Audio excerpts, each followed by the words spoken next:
and I started the confounded chat, or rather, the confounded stream for the chat late today. Sorry, guys. We had a rough start, and I didn't start the YouTube or the other thing, but I just got it started now. What's interesting is that he did have some praises for for Joe Biden. And what praises did it have to do with? It had to do with the war. The praises was for the war. Do you see the pattern here? You give him hell about the economy, you give him hell about immigration, you give him hell about democracy, but about the war, ha ha ha ha, it is okay, baby. Because as long as we're dropping bombs on those other people, it is fine. It is fine. Okay, folks, the telephone number is 713-526-5738. Please call early, 713-526-5738. I am taking calls now.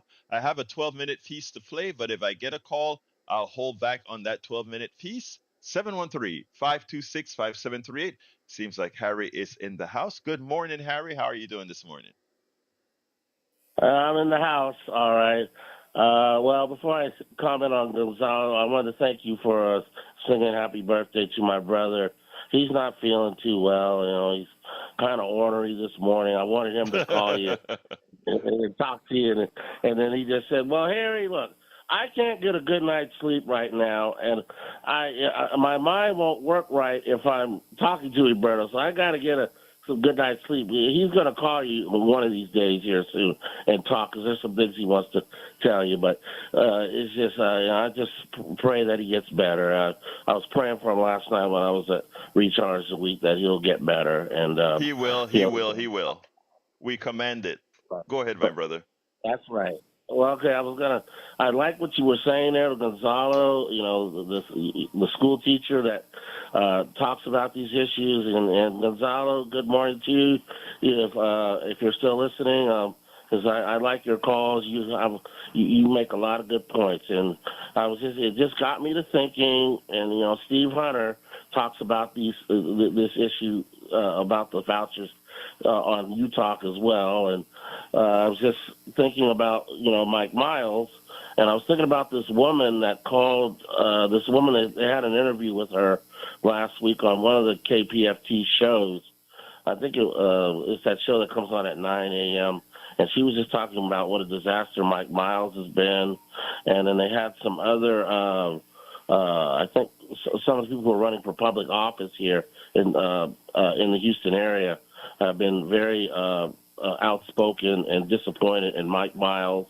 And she was going into, and I remember I talked to Steve about this last year, about when Mike Miles was up in Dallas, and things didn't go very well up there. But it's like I said, Ibero, I think last week or 2 weeks ago, I talked about Greg Abbott. His plan is to destroy the public school system, and you got to vote people like him and Ted Cruz out, because those people just are not interested. They're underfunded, like Gonzalo was saying there. They're about underfunding these public schools in the Harris County area. And I think Greg Abbott's big plan is, if I can get mostly the black and brown parents to be frustrated with the public school system there in Harris County, then we can turn Harris County from blue back to red, because they'll just move away. And then, as you know, with this voucher stuff, as you were saying there with the private schools, these private schools can pick and choose who can go to their school. And like you said, with the rich kids, that voucher just helps them, because this thing that Abbott was talking about was his plan, I guess, $8,000, whatever it is, something like that. It's about $8,000. Go ahead, man.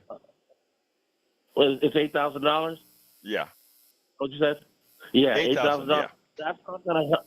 Yeah, that's not, because those private schools and those charter schools are more expensive than that. And I've even heard the mayor of Politics Done Right, who called earlier, and it's good to hear from you, Johnny, as well. Johnny's very passionate and very outspoken, and talks about Mike Miles' military background. This woman was talking about that. She was just very saying, look, he's got a military background. He has no interest in these young kids getting Wrap it up for me, Harry.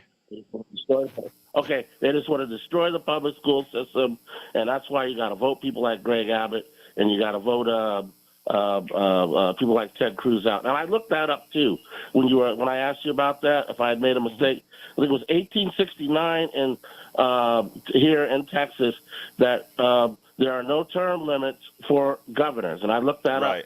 Yeah, I went back to look that up.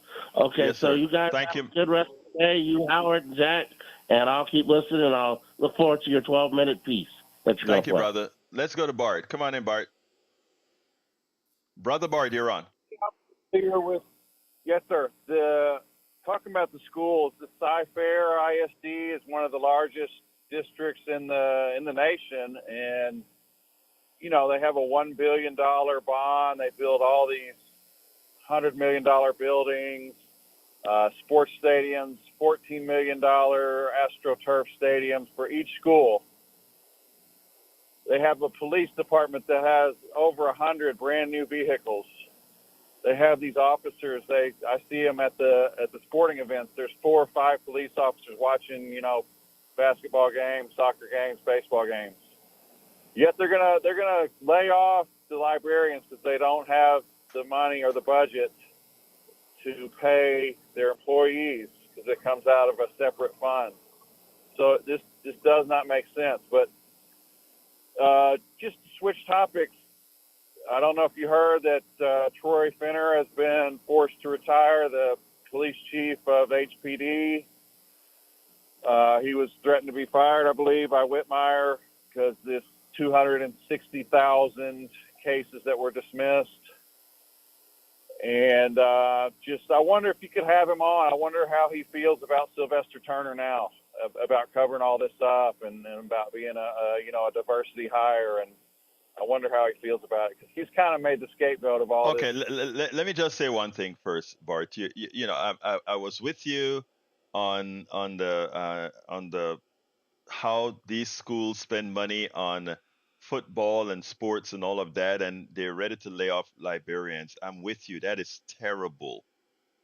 We have our priorities mixed up. But with all due respect, I am disappointed, very disappointed in you for the connotation that you had or have with respect to Finney and Sylvester Turner. Whether these guys do things that we wanted them to do or not is one thing. That's one thing. In other words, whether they did it, whether he knew about the policy or not, that's a legitimate thing to be on. But to immediately jump on the issue as far as a DEI hire, assuming that because we got a black police chief, the reason he was there is because of equity, diversity, and inclusion. First of all, equity, diversity, and inclusion are a good thing. Let me just tell you, I, I am a bit frustrated. I'll be honest with you. I keep my smile, but I'm a bit frustrated at your statement. The most insidious statement that a black man, a Latino man, a Caribbean man can hear is when someone like you, my friend, come out there and make a statement that assume that because somebody is of a non-white ethnicity or race, as we put it here, ridiculousness of race in this country, and they do something that may be wrong or you don't like, that it has something relative to the race as opposed to relative to just the guy screwed up or didn't do something right, that puts you into question, sir. I'm not done, sir. I'm not done. I listen to you completely without interruption. So you listen to me without interruption.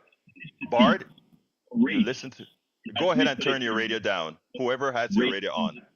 Let me tell you now, Bard.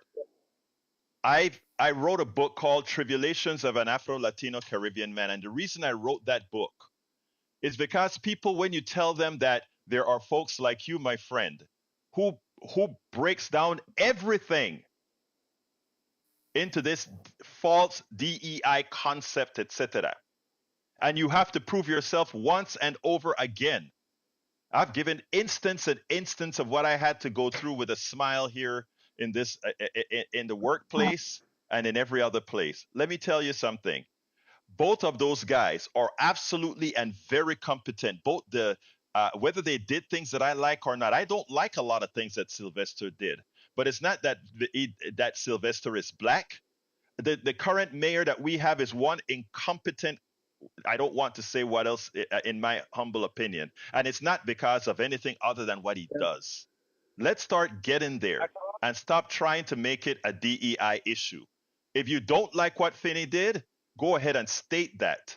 But don't go out there, my brother, and make it a racial issue, a DEI issue, because it would make one just as willfully ignorant of as all the others that are trying to promote that thing. Your last comment, Bard, before I move on. Can I agree with you on that? That's what I am saying, is that Finney or Finner has made the scapegoat of this thing. He's the scapegoat, and Turner's the incompetent one. Finner's he's the guy they're going to throw away in the trash now. And Whitmire's incompetent too. But can you imagine if you had Sheila Jackson Lee in there? Can you imagine the cover-up that would continue from Turner to Sheila Jackson Lee? At least Whitmire is turning this thing upside down and trying to do the right thing. And again, you can not like Sheila Jackson Lee because of her the issues that she believes in, and that is definitely justifiable. But when it comes to competency, Sheila Jackson Lee is a very competent, smart person. Now, you may not like her policies, but she's a very competent, smart woman. And that goes for a lot of our leaders right now. We may not like their policies, but they're smart. Go ahead. She was recently on it. I think it was Booker T. Washington High School when they had the eclipse, and she was saying the moon was made out of gas. I mean, come on, she's incompetent. You gotta stop defending. Bard. Again, things out of context or whatever. But anyway, Bard, let me go to Donald. But thank you, Bard. And by the way, in case you ended the discussion saying something that I appreciate. So you take care. We'll talk later. All right. Bye. Let's go to Donald. Come on in, Donald. Brother Donald, you're on. Good morning. Good morning, Alberto. How are you today? I am fine, my brother. Talk to me. You know how you eat a hooey sandwich? One bite at a time, and you keep the smile on your face. There you go. There you go. But yes, that is why you went into engineering, because nobody can take your numbers away. Numbers are numbers, and they are facts. Not data, numbers.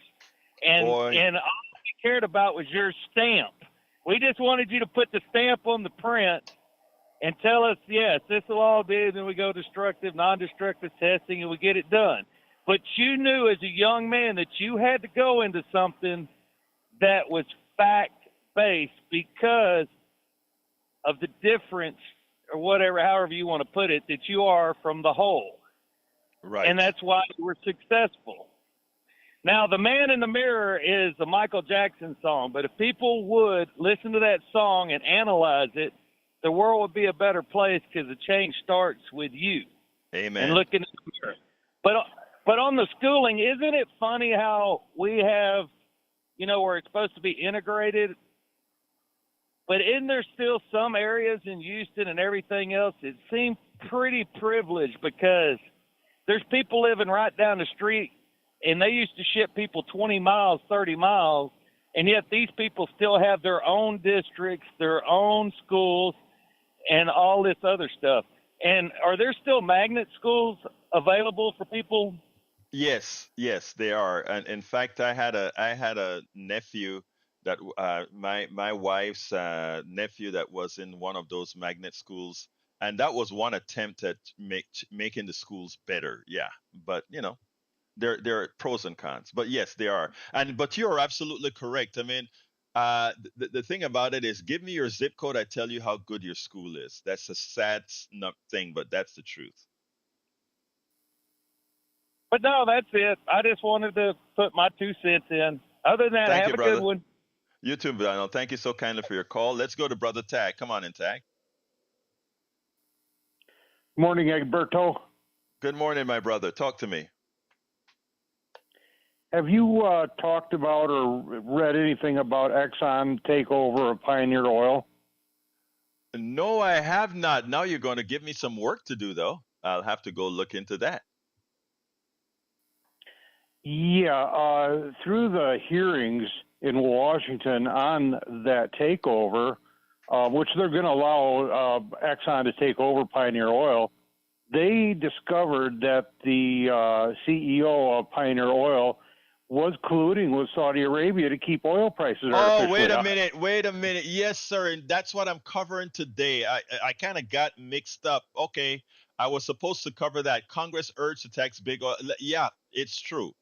It is true. Yeah. Okay. Uh, So much on a I, minute. Yeah. I just read, in addition to this, they're finding out that our inflation since Biden has been in office is up about a third just due to that collusion between Pioneer Oil and the Saudi Arabia. A full third of the inflation is due to that collusion. And so any right winger that wants to come on your show and talk about how bad inflation is, they need to know that this is being done manipulation by big business. And that's the bottom line. Biden's been fighting this all the way. Tag. I don't know if you've noticed. We've been talking about that. I brought some some video from Katie Porter, who proved that 50% of the inflation when it was at 9 point something percent was 100% corporate greed. Okay, but here's the thing about it. Yesterday on my show, on my 3 o'clock show, I did a piece on how the price of oil made it into inflation, how the price of oil, the false inflation created by oil, by the increased price of oil, actually caused grocery store bills and everything else to go up. I went through that yesterday, and then I brought in the article that title Congress urged to tax big oil for price fixing and issue every American a refund. Okay, because and sometimes I think about our listeners, you and others, that somehow we're always on the same damn wavelength, because that is one of the articles and topics in my newsletter this morning. So if you got my newsletter at 5 this morning, you'll see that topic in that newsletter. It's Well, in the I news. thought it was time to get it on the air here, and also to make sure that we're getting the word out that inflation is not because of Joe Biden. Right. And Well, now the federal government has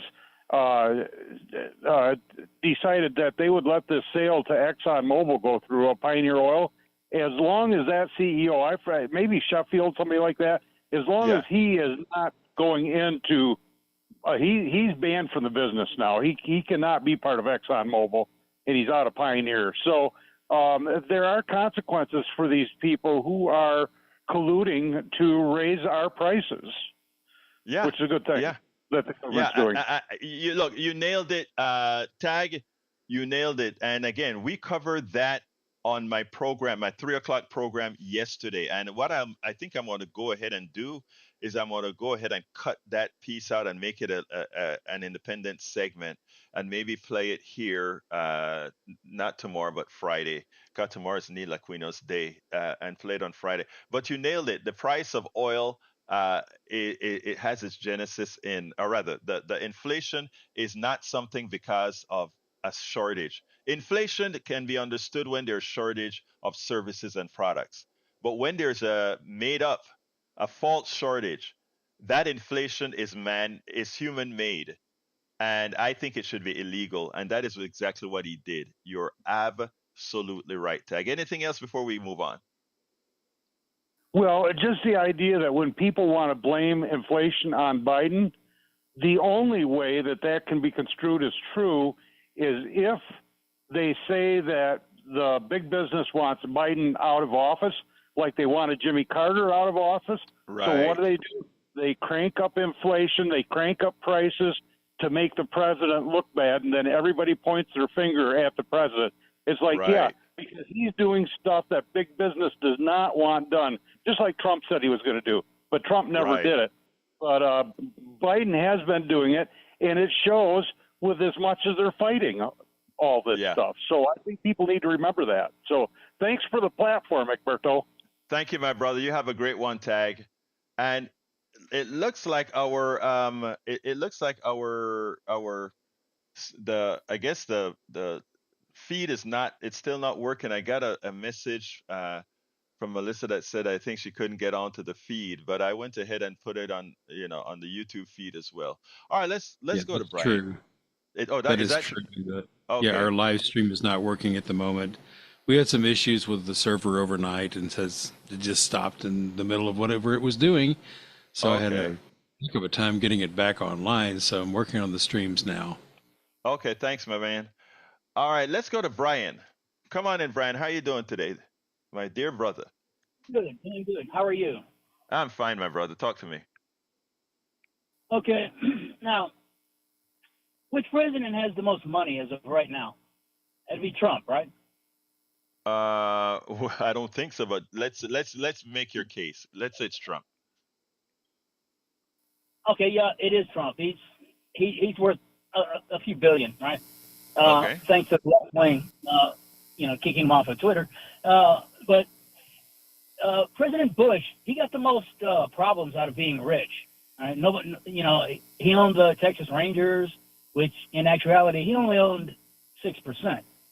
But when he was campaigning to run for president, he owned all of the Texas Rangers, and he was one of these rich old white men. Right? Now, how much is Bill Clinton worth? I don't know. 80 million. Okay. How much is Obama worth? I don't know. 70 million. Okay. 70 million.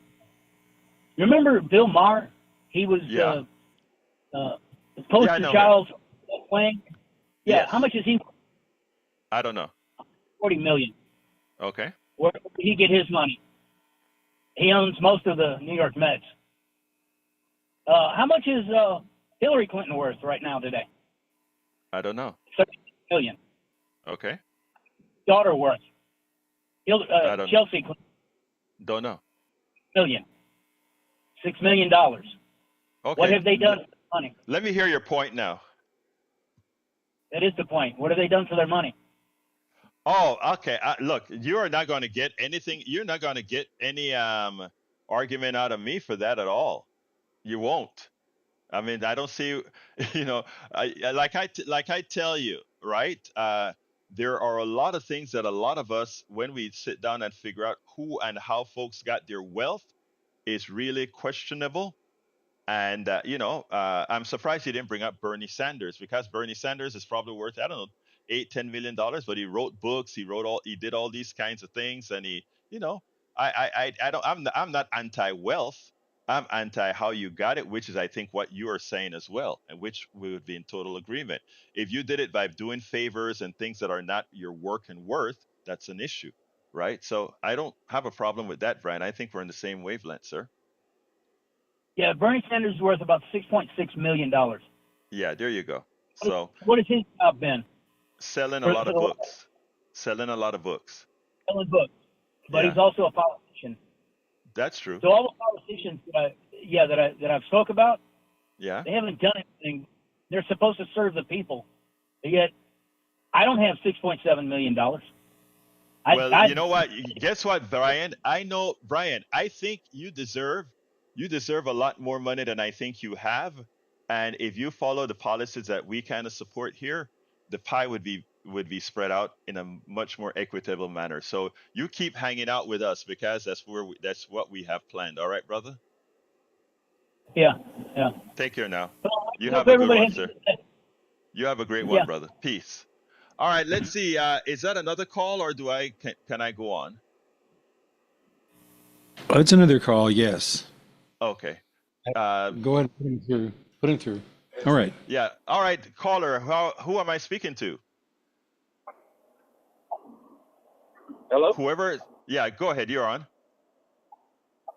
Anthony. Anthony, you're on. Come on. Okay, I'm just making sure it's me. So, real quick, I know you're about to end the show. You just had a caller a few calls back talking about inflation being oil manipulated with Saudi Arabia, I believe. Yes, sir. Your caller found one person, Katie Porter, whoever the heck he said her name was, to account for, 0.3% of the inflation. What number did you say we were at? About 9 at the time? At the time we were at 9%, and half of that was caused by corporate greed. Okay, but what about the other half? And The other half was caused. I put it this way. Let me explain. I call all of it corporate greed because a lot of the other issues were things like supply chain issues. In other words, we couldn't get the product from China and Vietnam to the United States because of COVID, and that created a supply chain issue, which means there were shortages in the United States. Supply and demand meant then that prices would go up. But why did we have a supply chain problem? We had a supply chain problem because of just-in-time inventory that was created by the corporate sector. Why was it that created by the chain sector? They did that to save themselves some money, and in the process caused inflation with that neglect in having a viable alternative if there's a hurricane, if there's a pandemic or whatever. So all of it was caused by corporations. So go ahead. So all of it was corporate greed. Okay, so you can go and look and find data or some story. Or Oh, some no, expert. sir. It's not. I don't need an expert for this. I just gave you. You're fooling yourself. You're fooling yourself if you think it was all corporate greed. Let me tell you. I just gave you the answer, and that you can go ahead and look up on your own. I am saying the reason that you had a supply chain problem is that we didn't have the supplies. The reason you had the issue with oil prices none of it happened because we were just giving money out left and right. No, that's not it. Not because there's a money supply mean that we have to bring prices to match the money. That's what the corporate sector believe. That if there's money in people's pockets, we're going to raise the prices to meet the money. In a true free enterprise system, whenever there is a shortage, you get high prices. We never had shortages. I got to go, my brother. Anyway, folks, to the studio real quick. Nope, nothing for me. Chuck? Rick called and he wanted to know who would be your dream candidate for president. I got to think about that. Anyway, folks, thank you so kindly for spending with us. Love all my callers. Love all my listeners. Got to get out of here. Please go to politicsdoneright.com/newsletter to get the topics we didn't cover today. My name is Egberto Willis. This is Politics Done Right, and you guys know how I end this baby. I am what? Out. Good news, good planet, good news. It's time now for your good news for a good planet.